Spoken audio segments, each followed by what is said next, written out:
Hi എല്ലാവർക്കും നമസ്കാരം. Welcome to Minu's tasty kitchen.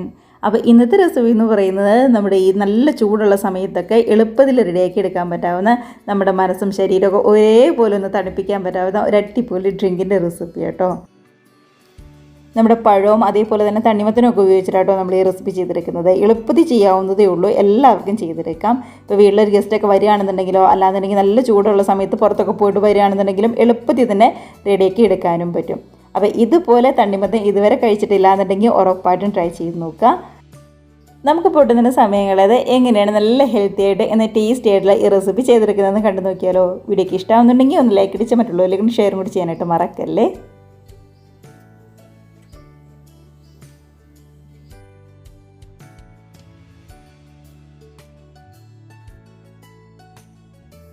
അപ്പം നമ്മുടെ ഈ ഡ്രിങ്ക് തയ്യാറാക്കാനായിട്ട് ആദ്യം തന്നെ ഞാനിവിടെ 2 പഴമാണ് എടുത്തിരിക്കുന്നത്. ഇതിപ്പോൾ നന്നായിട്ട് പഴുത്ത 2 പഴമാട്ടോ എടുത്തിരിക്കുന്നത്. നമ്മുടെ റോബസ്റ്റ പഴം ഉണ്ടല്ലോ അതുപോലത്തെ പഴമാണ്. ഇല്ലാന്നുണ്ടെങ്കിൽ നമ്മുടെ ഈ പഴം ഇല്ലാന്നുണ്ടെങ്കിൽ ചെറുപഴം ഉണ്ടല്ലോ, നമ്മുടെ ഞാലിപ്പൂവമ്പഴോ അല്ലാന്നുണ്ടെങ്കിൽ പാളംകുടമ്പഴോ ഏതാണെങ്കിലും കുഴപ്പമില്ല. എടുക്കുമ്പോൾ നന്നായിട്ട് പഴുത്ത 2 പഴം എടുക്കാനായിട്ട് ശ്രദ്ധിക്കുക. ഇനിയിപ്പോൾ ചെയ്യേണ്ടത് ഈ പഴമൊക്കെ ഇതേപോലെ ചെറുതായിട്ടൊന്ന് കട്ട് ചെയ്തെടുക്കണം. അപ്പോൾ ഒരുപാട് അങ്ങ് തീരെ പൊടിയായിട്ടൊന്നും കട്ട് ചെയ്യേണ്ട, കാരണം നന്നായിട്ട് ഉടച്ചെടുക്കാനുള്ളതാണ്.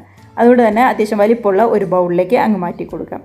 ചെറിയ ബൗളിലേക്ക് മാറ്റരുത് കേട്ടോ, അത്യാവശ്യം വലിപ്പമുള്ള ബൗളിലേക്ക് മാറ്റണം. കാരണം ബാക്കി എല്ലാ ചേരുവകളും കൂടി നമുക്കൊന്ന് മിക്സ് ചെയ്തെടുക്കാനുള്ളതാണ്. അതിനുശേഷം ഒന്നെങ്കിൽ ഇതേപോലെ ഹാൻഡ് വിസ്ക് വെച്ചോ ഇല്ലാന്നുണ്ടെങ്കിൽ ഫോക്ക് ഉപയോഗിച്ചോ നമ്മുടെ മാഷർ ഉപയോഗിച്ചിട്ടാണെന്നുണ്ടെങ്കിലും നന്നായിട്ട് തന്നെ ഇതേപോലെ ഒന്ന് ഉടച്ചെടുക്കുക.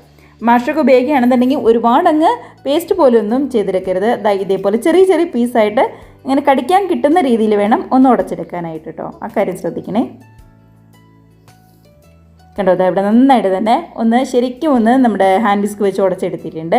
ഇതിനകത്തേക്ക് മധുരത്തിനായിട്ട് ഒരു 3-4 ടേബിൾ സ്പൂൺ പഞ്ചസാരയും കൂടി ചേർത്ത് കൊടുക്കാം. അപ്പോൾ പഴത്തിൻ്റെ മധുരം ഒന്ന് നോക്കിയിട്ട് വേണം പഞ്ചസാര ചേർത്ത് കൊടുക്കാനായിട്ട്. നന്നായിട്ട് പഴുത്ത പഴമാണെന്നുണ്ടെങ്കിൽ ഒരു 3 ടേബിൾ സ്പൂണൊക്കെ ചേർത്ത് കൊടുത്താൽ മതി. എന്നിട്ട് ഏറ്റവും ലാസ്റ്റ് മധുരം വേണമെന്നുണ്ടെങ്കിൽ കുറച്ച് ചേർത്ത് കൊടുത്താൽ മതി. ആദ്യമേ ഒരുപാടൊന്നും ചേർത്ത് കൊടുത്ത് കൂടുതലാക്കണ്ട കേട്ടോ. ഇവിടെ പഞ്ചസാരയും കൂടി ചേർത്ത് നന്നായിട്ട് ഒന്നും കൂടി ഒന്ന് മിക്സ് ചെയ്ത് എടുത്തിട്ടുണ്ട്. ഇനി ഇതിനകത്തേക്ക് ചേർത്ത് കൊടുക്കുന്നത് നമ്മുടെ ഇഞ്ചി നീരുണ്ടല്ലോ അതാണ് ചേർക്കുന്നത്. ഒരുപാടൊന്നും വേണ്ട, ഒരേ ഒരു ടീസ്പൂൺ അത്ര മാത്രം മതി. കൂടുതലായി കഴിഞ്ഞ് കഴിഞ്ഞാൽ ഭയങ്കര ഒരു കുത്തുപോലെ ഉണ്ടാവും. അതുകൊണ്ട് ഒരുപാടൊന്നും വേണ്ട, ഒരേ ഒരു ടീസ്പൂൺ. അപ്പോൾ നല്ലൊരു ടേസ്റ്റ് കിട്ടും കേട്ടോ നമ്മുടെ ഈ ജ്യൂസിന്. അതിന് വേണ്ടിയിട്ടാണ്. ഇനി ഇതിനകത്തേക്ക് ഒരു 1/4 കപ്പിൻ്റെ അടുത്ത് നമ്മുടെ തേങ്ങാപ്പാലാണ് ചേർത്ത് കൊടുക്കുന്നത്. അപ്പോൾ തേങ്ങാപ്പാലും അതേപോലെ തന്നെ പശുവും പാലും രണ്ടും നമ്മൾ ചേർത്ത് കൊടുക്കുന്നുണ്ട്. ഇപ്പം നമ്മൾ ഈ പഴത്തിൻ്റെ കൂടെ ഒന്ന് മിക്സ് ചെയ്തെടുക്കുന്നത് തേങ്ങാപ്പാലാണ്. ഇനിയിപ്പോൾ ഇല്ലാന്നുണ്ടെങ്കിൽ മാത്രം നമ്മുടെ പശുവും പാല് ഒരു 1/4 കപ്പ് ഈ സമയം ഒന്ന് ചേർത്ത് കൊടുത്താൽ മാത്രം മതി. ഇതുപോലെ നമ്മുടെ തേങ്ങാപ്പാലൊക്കെ ചേർത്ത് കൊടുത്ത് റെഡിയാക്കുമ്പോൾ ഒരു പ്രത്യേക ടേസ്റ്റ് ഉണ്ടാകും. ഒരു തനി നാടൻ ടേസ്റ്റൊക്കെ നമുക്കൊന്ന് ഫീൽ ചെയ്യുകയും ചെയ്യും. മാത്രമല്ല നല്ല ഹെൽത്തി ആയിട്ട് നമുക്ക് ഇരിക്കുകയും ചെയ്യും കേട്ടോ. അപ്പോൾ ഇനി ചെയ്യേണ്ടത് നമ്മുടെ തണ്ണിമത്തൻ ഒന്ന് അടിച്ചെടുക്കലാണ്. അതിനായിട്ട് മിക്സിയിൽ അത്യാവശ്യം വലിപ്പമുള്ള ഒരു ജാറ് തന്നെ എടുക്കുക. ഇതിനകത്തേക്ക് ചെറുതായിട്ട് കട്ട് ചെയ്ത് വെച്ചിരിക്കുന്ന നമ്മുടെ തണ്ണിമത്തനാണ് ചേർത്ത് കൊടുക്കുന്നത്. അപ്പോൾ കുരുവൊക്കെ ഒന്ന് കളഞ്ഞെടുത്തത് കേട്ടോ. നമ്മുടെ ആ കറുത്ത കുരുവൊക്കെ ഉണ്ടല്ലോ അതൊക്കെ നന്നായിട്ട് തന്നെ ഒന്ന് കളഞ്ഞെടുത്തതാണ്. അതിനുശേഷം ഇതേപോലെ അത്യാവശ്യം വലിപ്പമുള്ള കഷ്ണമായിട്ട് തന്നെയാണ് നമ്മൾ മുറിച്ചെടുത്തിരിക്കുന്നത്. മിക്സിയുടെ ജാറിലിട്ട് നന്നായിട്ടൊന്ന് അടിച്ചെടുത്ത് കഴിയുമ്പോൾ ശരിയായിക്കോളും. ഇതിനകത്തേക്ക് ഒരു 3 ടേബിൾ സ്പൂൺ പഞ്ചസാര തന്നെ വീണ്ടും ചേർത്ത് കൊടുക്കുന്നുണ്ട്. അപ്പോൾ ആദ്യമേ നമ്മൾ ചേർത്ത് കൊടുത്തിരുന്നു, അതുകൂടാതെയാണ് ഇപ്പോഴും ചേർത്ത് കൊടുക്കുന്നത്. ഇനി ഇതിലേക്ക് പാലാണ് ചേർത്ത് കൊടുക്കുന്നത്. ഇതിപ്പോൾ നമ്മുടെ സാധാരണ കവർ പാൽ തന്നെയാണ്. നമ്മൾ നാട്ടിൽ നിന്നൊക്കെ കിട്ടുന്ന, അതായത് വീടുകളിലൊക്കെ കൊണ്ടുവരുന്ന പശുവും പാലുണ്ടല്ലോ അതൊക്കെയാണെന്നുണ്ടെങ്കിൽ നന്നായിട്ടൊന്ന് തിളപ്പിച്ച് ശരിക്കും ഒന്ന് തണുപ്പിച്ചതിന് ശേഷം മാത്രമാട്ടോ ഇതേപോലെ ഒന്ന് ജ്യൂസ് അടിക്കാനായിട്ട് എടുക്കാവുള്ളൂ. ഏതാണെന്നുണ്ടെങ്കിലും ഏത് ഡ്രിങ്ക് ചെയ്യാനാണെന്നുണ്ടെങ്കിലും അതുപോലെ തന്നെ വേണം ചെയ്യാനായിട്ട്. കവർപ്പാലാവുമ്പോൾ അത്രയ്ക്ക് കുഴപ്പമുണ്ടാവില്ല. നേരെ ഫ്രീസറിൽ വെച്ച് നന്നായിട്ടൊന്ന് കൂളാക്കി എടുത്താൽ മാത്രം മതിയാവും. അപ്പം നമുക്കിപ്പോൾ എത്ര അളവിൽ ജ്യൂസ് വേണോ അത്രയും തന്നെ പാൽ നമ്മൾ ചേർത്ത് കൊടുക്കുക കേട്ടോ. ഞാനിപ്പോൾ ഒരു 4 ഗ്ലാസ്സിനുള്ള ജ്യൂസാണ് ഇവിടെ എടുക്കുന്നത്. അതുകൊണ്ടാണ്. ഇനിയിപ്പോൾ വേണമെന്നുണ്ടെങ്കിൽ മാത്രം ഇതിനകത്തേക്ക് കുറച്ച് നമ്മുടെ നന്നായിട്ട് തണുത്ത വെള്ളം ഉണ്ടല്ലോ അത് ചേർത്ത് കൊടുക്കാം. ഇല്ലാന്നുണ്ടെങ്കിൽ കുറച്ച് ഐസ് ക്യൂബ്സ് ആണെങ്കിലും ചേർത്ത് കൊടുത്താൽ മതി ഈ സമയത്ത്. കൂടെ തന്നെ ഒരു നല്ല ടേസ്റ്റിന് വേണ്ടി കുറച്ച് ഏലക്കപ്പൊടിയും കൂടി ചേർത്ത് കൊടുത്ത് നന്നായിട്ട് തന്നെ ഇതൊന്ന് അടിച്ചെടുത്തുകൊണ്ട് വരാം മിക്സിയുടെ ജാറിൽ. കണ്ടോ, നന്നായിട്ട് തന്നെ നമ്മളൊന്ന് അടിച്ചെടുത്തുകൊണ്ട് വന്നിട്ടുണ്ട്. അപ്പോൾ ഞാനിവിടെ വേറെ തണുത്ത വെള്ളമോ അതേപോലെ തന്നെ ഐസ് ക്യൂബ്സോ ഒന്നും തന്നെ ചേർത്ത് കൊടുത്തിട്ടില്ല. അല്ലാണ്ട് പാല് തന്നെയാട്ടോ ചേർത്ത് കൊടുത്തത്. അപ്പോൾ നല്ല കട്ടിയുള്ള പാലാണെന്നുണ്ടെങ്കിൽ കുറച്ചും കൂടി നമ്മുടെ തണുത്ത വെള്ളം ഒന്ന് ചേർത്ത് കൊടുത്താൽ മതി. അതിനുശേഷം നമ്മൾ റെഡിയാക്കി വെച്ചിരിക്കുന്ന നമ്മുടെ പഴത്തിൻ്റെ മിക്സ് ഉണ്ടല്ലോ അതിനകത്തേക്ക് നമ്മളിപ്പോൾ റെഡിയാക്കി വെച്ചിരിക്കുന്ന തണ്ണിമത്തൻ്റെ ജ്യൂസും കൂടി അങ്ങ് ചേർത്ത് കൊടുക്കാം. കൂടെ തന്നെ കുറച്ച് കസ്കസ് ഒരു 5-10 മിനിറ്റ് നേരം ഒന്ന് വെള്ളത്തിലിട്ട് വെച്ചതാണ്. നന്നായിട്ടൊന്ന് കുതിർന്ന് വന്നപ്പോൾ അതും കൂടി അങ്ങ് ചേർത്ത് കൊടുക്കുന്നുണ്ട്. എല്ലാം കൂടി നന്നായിട്ട് തന്നെ ഒന്ന് മിക്സ് ചെയ്തെടുക്കുക. അപ്പം ഞാൻ മിക്സിയുടെ ജാറിലിട്ട് അടിച്ചപ്പോൾ ഒരുപാട് അങ്ങ് നന്നായിട്ടൊന്ന് അരച്ചെടുത്തിട്ടുണ്ടായിരുന്നില്ല. അതായത് ഇതേപോലെ ചെറുതായിട്ട് തണ്ണിമത്തനൊക്കെ ഒന്ന് കടിക്കാൻ കിട്ടാവുന്ന രീതിയിൽ നന്നായിട്ടൊന്ന് കറക്കിയെടുത്തിട്ട് മാത്രമേ ഉണ്ടായിരുന്നുള്ളൂ. നിങ്ങൾക്ക് വേണമെന്നുണ്ടെങ്കിൽ അങ്ങനെ ചെയ്തെടുക്കാം. ഇല്ല, തണ്ണിമത്തനൊന്നും ഒട്ടും തന്നെ കഴിക്കാൻ താല്പര്യമില്ലാത്തവരാണെന്നുണ്ടെങ്കിൽ ഒരു അരിപ്പയിലൂടെ നമ്മുടെ ഈ പഴത്തിൻ്റെ മിക്സിലേക്ക് ഇങ്ങ് അരിച്ചൊഴിച്ച് കൊടുത്താലും മതിയാവും. അതൊക്കെ നമ്മുടെ ടേസ്റ്റ് കേട്ടോ. അപ്പോൾ ഇതാ ഇത്രയേ ഉള്ളൂ നമ്മുടെ റെസിപ്പി എന്ന് പറയുന്നത്. നന്നായിട്ട് തണുത്തിരിക്കുന്ന നല്ല അടിപൊളി സമ്മർ ഡ്രിങ്കാണ് റെഡി ആയിട്ടുണ്ട്. എളുപ്പത്തിൽ റെഡിയാക്കി എടുക്കാനും പറ്റാവുന്നതാണ്. ഇനിയിപ്പോൾ വേറെ ഒന്നും തന്നെ ചെയ്യാനില്ല. നമുക്ക് സെർവിങ് ഗ്ലാസ്സിലേക്ക് അങ്ങ് മാറ്റി സെർവ് ചെയ്ത് കഴിക്കാവുന്നതേ ഉള്ളൂ.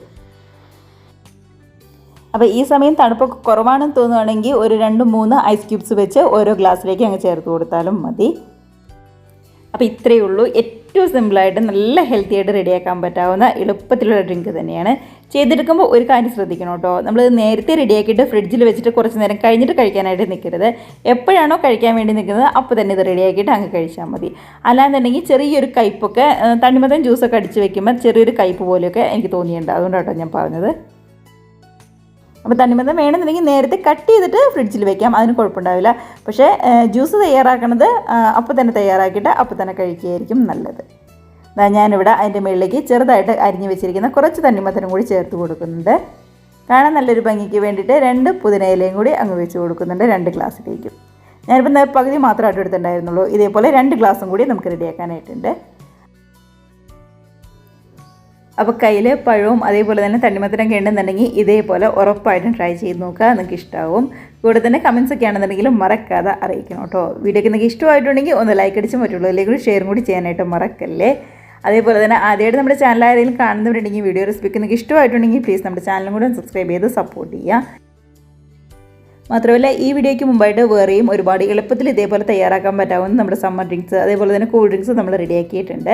അപ്പോൾ പഴവും അതേപോലെ തന്നെ അവലും ഒക്കെ ഉപയോഗിച്ചിട്ടുണ്ട്, പഴവും പാലും ഒക്കെ ഉപയോഗിച്ചിട്ടുള്ള എളുപ്പത്തിലുള്ള റെസിപ്പീസ് നമ്മൾ തയ്യാറാക്കിയിട്ടുണ്ട്. അപ്പോൾ കാണാത്തതുണ്ടെന്നുണ്ടെങ്കിൽ ഒന്ന് കണ്ടു നോക്കിക്കോളൂ.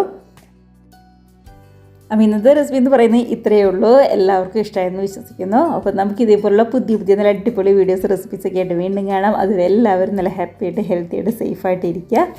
ബൈ.